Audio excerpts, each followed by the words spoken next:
é basicamente um RPG, assim, então a história chama Sobreviver o livro.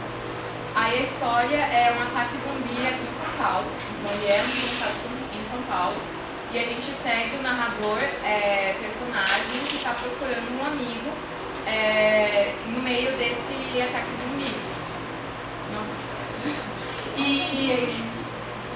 E no livro tem QR Code para assim, você ouvir uns áudios, você ver umas imagens, tem uns vídeos, assim, tem um vídeo de uma reportagem do que está passando, do que está acontecendo. E os alunos ficaram muito interessados, assim, todos, absolutamente todos, até os alunos que não participavam da aula, que não colaboravam com a aula, quiseram ler. E eu achei muito legal, assim, porque realmente você pode morrer a depender das escolhas que você vai fazer, porque você lê um trecho, aí ele te leva para outro, aí você tem que fazer escolhas, então eles votavam. E aí cada escolha vai te levar para um caminho e você pode até morrer. E eles amaram, assim, até ontem a professora faltou, tive que ficar com eles, aí eles vieram uma triste, assim, pra mim, tipo, você leu e o livro? Você não trouxe o livro? Fazer. E aí eu achei que é uma atividade muito boa, e mesmo eles não gostando, eles tiveram que ler, assim, pra sala, os trechos, e eles trabalharam a escuta e tal. É e-book ou é impresso? É impresso, só que aquele ela disse que é uma edição limitada. Deve existir outros parecidos, mas assim. Tem uma editora que é só focada em livros jovens, não lembro o nome, mas eu comprei um volumezinho assim. E aí ele vai ensinando como jogar em cordel, toda a narrativa em cordel, e ele ensina as regras do jogo em cordel também. Qual que é a editora? Não lembro agora, mas eu vou Tá. Talvez seja mesmo. Depois vocês passam pra gente, né? Pra mim, principalmente, né? Que, pra eu não ficar desatualizado, digamos assim, né? Mas mas tinham vários exemplares? Não, ela era um só o livro mesmo. dela, ela comprou pro filho dela. Sim. E aí ela achou interessante, ela já faz isso há alguns anos com os primeiros anos, Sim. de trabalhar a leitura oral. E aí eles ficaram vibrados, assim. E ela conseguiu manejar mesmo com um exemplar só. Sim, sim.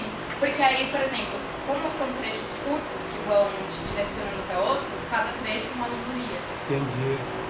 Foi bem legal. É muito interessante, né, esse tipo de configuração do livro, né, porque a gente já está falando de outro livro, né.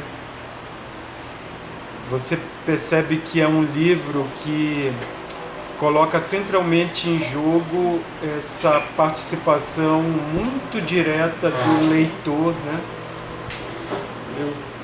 Isso me faz lembrar muito um texto que eu estava relendo por causa da turma de pós-graduação, estava até aqui no meu drive, que é um texto do Paul Zumthor, que é Performance, Recepção, Leitura.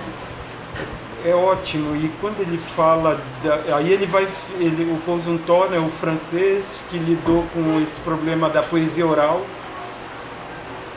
medievalista, ele é um erudito, né, o Paul Zumthor, e ele foi conceituando a leitura como performance, e nessa conceituação que ele faz da leitura como performance, ele fala dessa ideia de como que essa entrada do leitor no texto, né, como que ela, para se tornar performance, essa leitura teria inclusive que acionar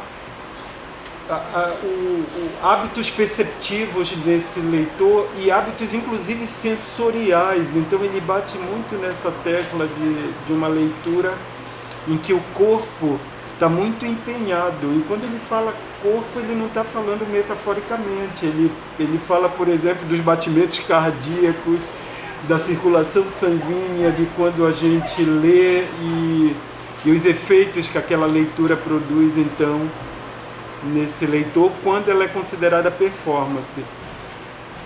E entre outras coisas ele fala da materialidade do livro, né? Então me parece que na contemporaneidade essa materialidade ela torna muito nevrálgica essa performance como uma necessidade mesmo. Então não é o leitor fazendo um esforço para entrar no livro, é quase que o livro abrindo-se para a entrada desse leitor. E aí, por exemplo, essa relação entre o ato de ler e jogar, puxa, eu acho que aí a gente está efetivamente no universo da performance. Porque quando a gente pensa em performance oral, a ideia do jogo está muito posta, né? Vamos pensar, por exemplo, nos repentes, né? É todo um jogo de linguagem que está posto, né? De descobertas, Então, efetivamente, é muito interessante quando isso aparece como proposta didática na escola e quando isso se viabiliza, porque não é simples, né? Não é simples por vários motivos, né? Porque a gente tem uma tradição muito que colocou a leitura muito assim num patamar muito, numa lógica, por exemplo, muito intelectualista, que aboliu o corpo, exatamente, né? Principalmente com a ideia da leitura silenciosa, por exemplo. E todas essas iniciativas, elas buscam resgatar um pouco essa ideia da leitura como esse empenho do leitor, assim, esse empenho ativo do leitor. Muito legal a gente pensar nisso como efetivamente uma possibilidade didática que existe. Tá bem?